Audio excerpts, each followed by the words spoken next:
time, I was ringing up a dad and son, and the first thing I noticed about them is they were both wearing t-shirts with fish on them, so I knew they were probably used to catching shit, and I was definitely not about to let them catch an attitude. So the dad stopped me as I was ringing things up and he said, whoa, whoa, whoa, that's supposed to be on sale. And I was like, oh, okay, just let me rescan it. And so I rescanned it and the price was just like my weight. It just wasn't getting any lower. So I looked at him and I was like, this price is stagnant. And he was like, okay, we'll get someone else over here. So my coworker came over and she scanned the item and manually entered the item number and the price just wasn't moving. And then the dad decided to elbow the son and go, haha, how many women does it take to scan an item? And then he elbowed him again and decided to repeat the joke. And I was just sitting there like, dang, you about to bruise his ribs. So then the dad took us to where he saw the sale sign, and lo and behold, there was a sale sign, but it was for a completely different product. So I looked at him and I said, see, this sign is actually for a different product, as you can see printed on here. And then I elbowed my coworker and said, haha, how many men does it take to read a sign? This is why you should think twice about moving in with your friends. My friend Amy and I decided to get an apartment together. We've been friends for a while and she's the type of friend that I could never get sick of and always hang out with. The first issue we had was when she started bringing her boyfriend over a few nights a week, which was fine at first. However, he started coming over more frequently to the point where he was there 6 nights a week. Her boyfriend also always parked in my designated spot, leaving me nowhere to park. On top of that, Amy and I decided we would go shopping together for food every few weeks and split the grocery bill. But her boyfriend is over constantly eating all the food that we bought, and this guy can eat. Amy also complained that the AC bill is too high and we need to stop turning down the temperature so much, and I quote, open the windows and rough it. I went to work one day and came back and the apartment felt almost as hot as it was outside, which was over 100 degrees. My dog lives with us, so I always try to keep the apartment cool. I immediately checked on him and went to turn on the AC. But to my shock, Amy had taken the control panel off of the wall and hid it so I couldn't adjust the temperature. I called her furious and explained to her that she could have killed my dog, to which she replied, I'm not going to leave the AC on all day when we're gone for a stupid dog. This is when things took a turn for the worse. Storytime. My toxic best friend outed me to the entire school. So one day, one of my best friends from a neighboring school decided to move to my school, and she was extremely upset because her best friend over there came out as bi. So I ended up using this as an opportunity to come out bi as well. And she was like, well, it's okay for you. I just got really close to her. We'll call the girl Becky because no one likes a Becky. And we can call her friend Heather. So fast forward to after the situation had calmed down, we decided to all go prom dress shopping. So Heather and I were talking and we really hit it off. And I think Becky legitimately forgot about our sexuality because we were all talking about how much we have in common and we brought that up as well. She just looked at us and was like, oh, I forgot about that. And she just shrugged it off. But we continued to hang out for a few weeks. One of these weekends, we all went to church together and the sermon was about how God accepts you no matter what your sexuality is. But of course, Becky turns around to us and says that Heather and I could never date because it would F everything up. Later that day, Heather actually ended up admitting that she had feelings for me, and this is when Becky lost it. Stay tuned for part 2 and follow me on Instagram. This is why skipping detention might be a good idea. When I was in high school, I slacked off a lot. My junior year, my math teacher was pretty upset by this. Once during a parent-teacher meeting, he told my mom that I wasn't doing as well as I could and called me lazy. My mom agreed and stated that she wouldn't blame him if he pushed and punished me to work harder. From this day on, he did exactly that, always questioning me before anyone else and always sat next to me during exercises. This is when my classmates started realizing that he was a little obsessed with me and started teasing me about it. Right before Christmas break, he threw us a surprise party with chocolates and mock champagne. He poured me an extra glass and congratulated me for doing better. I drank the first glass he gave me, but not the second because I'm diabetic and had already had too much chocolate. During the next class, I felt extremely sick and almost fainted. I spent the rest of the day in the nurse's office and chalked it up to eating too much candy. A few weeks later, I failed a math test. He became extremely angry and yelled at me in front of everyone. The look in his eyes chilled me and I cried. He gave me detention but scheduled it hours later than the usual time and said he would personally be there as well. When I showed up, it was getting dark already and I noticed I was the only student there. Something felt off and a feeling deep inside my gut was pushing me to skip. Right when I decided to skip, I look over and see him walking towards me. So this is probably my favorite story about my cheating ex. As many stories as I have on him, this one happened after we were broken up. He had left me for a girl that he was seeing on the side and we hadn't spoken in months. We had both blocked each other on pretty much everything. But as most girls do, I do have my fake Instagram account and he seemed pretty happy in his new relationship. I believed that until I got a DM from a girl. She sent me screenshots of messages and fake accounts that he had made to communicate to her. So he had literally been cheating on the girl that he was with now with her the whole time. I literally don't understand people sometimes. Both him and I were in the same friend group, mostly because we pretty much grew up together. So I talked to another member of the group about what we should do. Now, I believe in karma and that people get what they deserve, but who's to say that I'm not karma? So we decided to show up to his house with not only the girl he was cheating with, but all the girls he cheated on me with. And take care of this, I kid you not, game show style. Follow, share, interact, and I'll do a part 2. This is why you should always trust your gut.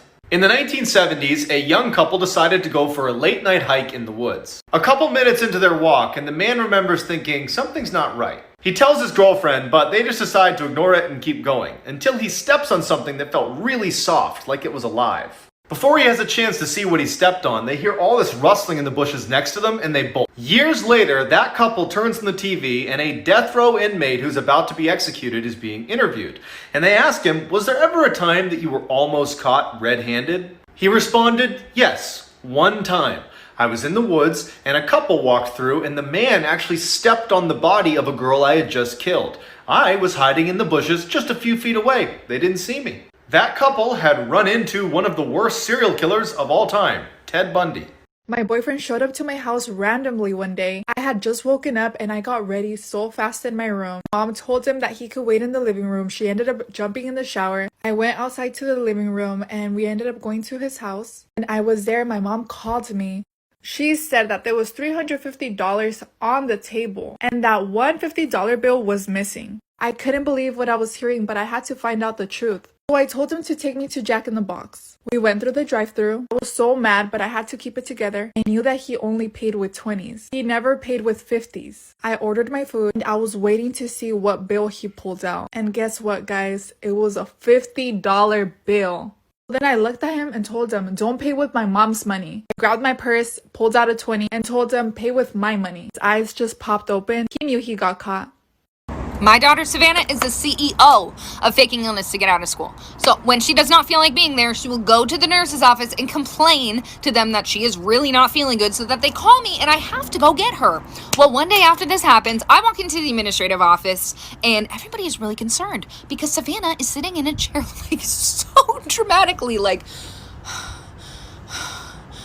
hi, Mom. And like when I saw her, I burst out laughing. I was like, oh my God, are you okay? And everybody looked at me like I was some really bad mom. Like, oh my God, why aren't you more concerned? But as we were walking out, she was walking really slow and actually didn't look good. So even I was a little concerned. I was like, oh my God, honey, are you okay? Until we got to the car when Savannah looks at me and goes, you know what, Mom? I feel better now. And I was like, Savannah, are you serious? And she's like, Mom, do you maybe want to go to Starbucks and have like a girls' day? And I was like, honey, what kind of question is that? You know I do.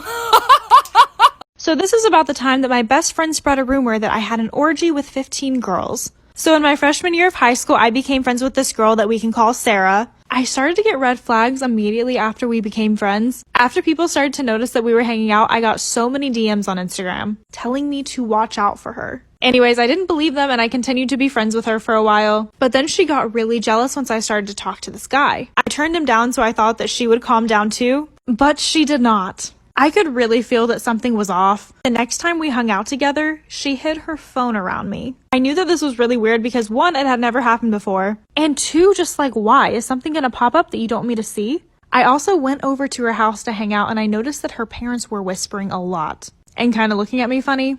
But again, I just brushed it off until I got a DM from an old friend from elementary school. She stated that Rachel told many people that I had had an orgy with over 15 girls. So this is when I decided to get revenge. I've always had a good relationship with my mother-in-law up until I was pregnant. My husband's side of the family hasn't had a girl born in the past 100 years. So when everyone found out I was pregnant with a girl, no one believed me. Everyone was so shocked when it was announced that most of them denied it up until the moment she was born. And that's when the horrible comments started. Whenever my husband wasn't around, my mother-in-law would make snarky comments like, I wonder where she got that nose. It's definitely not my son's. I never told him and let everything slide because she's older and she's my mother-in-law. But when I was pregnant with baby number 2, and yes, it was another girl, I told him to wait as long as possible because I know she wouldn't like the news. When she found out it was a girl, she started sobbing and screaming. She was calling me a whore and demanded that I get out of her house. Those girls are not ours. She's a whore, a slut. My son did not make those girls. She looked at me and said, I let you get away with it the first time. I took you in as family. I allowed my son to believe he fathered that brat, but I will not allow it again. My husband was yelling at his mom, and I got up and took my daughter, and I ran to the car sobbing. My daughter Savannah is the CEO of faking illness to get out of school. So when she does not feel like being there, she will go to the nurse's office and complain to them that she is really not feeling good so that they call me and I have to go get her. Well, one day after this happens, I walk into the administrative office and everybody is really concerned because Savannah is sitting in a chair like so dramatically like, hi, Mom. And like when I saw her, I burst out laughing. I was like, oh my God, are you okay? And everybody looked at me like I was some really bad mom. Like, oh my God, why aren't you more concerned? But as we were walking out, she was walking really slow and actually didn't look good. So even I was a little concerned. I was like, oh my God, honey, are you okay? Until we got to the car when Savannah looks at me and goes, you know what, Mom? I feel better now. And I was like, Savannah, are you serious? And she's like, Mom, do you maybe want to go to Starbucks and have like a girls' day? And I was like, honey, what kind of question is that? You know I do. I had a crush on my brother's best friend. We're gonna call him Pedro. One day, my brother and Pedro had a plan to go to the beach together, and then Pedro invited me. And I was like, let me check if I have something to do. I don't. I'm going. I'm gonna go, Pedro. Don't worry. The night before, I was like, I need to look scandalous. Like, so scandalous. So I remember I wore this two-piece bathing suit. So long story short, the day came and we went to the beach. So we get to the water, and immediately I go in. I wanted to show him, like, I'm a bra girl. Oh, this is the best part. So I'm coming out of the water and I'm trying to look like a baddie. Like, I'm trying to walk out all cute, like the hair is wet and everything. And I noticed Pedro was looking at my legs. So I was like, maybe he's trying to shoot his shot. So I went to go tell him something. And I was like, why do you keep looking at me? And he was like, look at your legs. I look at my legs. There's a whole ass piece of poop from the beach water. Just found out I leaked my own nudes. Story time. So about a month ago, my manager came over and she took me to the side and she was like, I don't want to alarm you, but I've dealt with it. There was a man threatening to leak indecent images of you if you don't send him more. Huh? She said, yeah. He has pictures of your jubblies. Excuse me, I have the chest of a 12-year-old boy. There is nothing to capture. It's just bone. I don't take pictures of that. Ever. Like, I'd understand if I had double D's, but baby, I've got minus A's. So I said, thank you for dealing with a cheeky bit of blackmail in my business email, but he's lying. Let's move forward. So I forgot about it. And then today, I'm uploading a YouTube video, and I haven't checked my channel in ages. What do I see when I check it? Ads limited due to nudity on one of my vlogs. Which vlog is it, you might ask? I'll vlog getting my nips pierced. I need to take a class on how to blur correctly. My itty bitty titty committee is on the internet. If you're about to check, please subscribe. And also, I'm sorry in advance. If yours are small, it might make you feel better. When I was 15 years old, I found out I was pregnant with twins. My boyfriend at the time was 21 and had nothing to do with me. When he knew I wasn't going to give them up for adoption or abortion, he walked away. My mom was disappointed, but she helped me throughout my entire pregnancy and my delivery. A few weeks before my due date, my boyfriend texted me saying he broke up with this girl and that he wanted to get together and he was going to try to become the best dad he can. After the twins were born, it was blissful for a few moments until my mother started becoming toxic. She would take them places without my knowledge, and I would wake up to an empty house not knowing where my kids were. She started overriding my decisions, and when I confronted her, she told me she knew better because she was an adult, and I was in no position to contradict her. After years of this happening, I finally had enough, and I managed to get enough money to afford a hotel for a couple of nights while I decided what to do. I asked my aunt to watch my kids for a few days so I can go out and find a job. And when I returned to the motel, they were gone. All of them.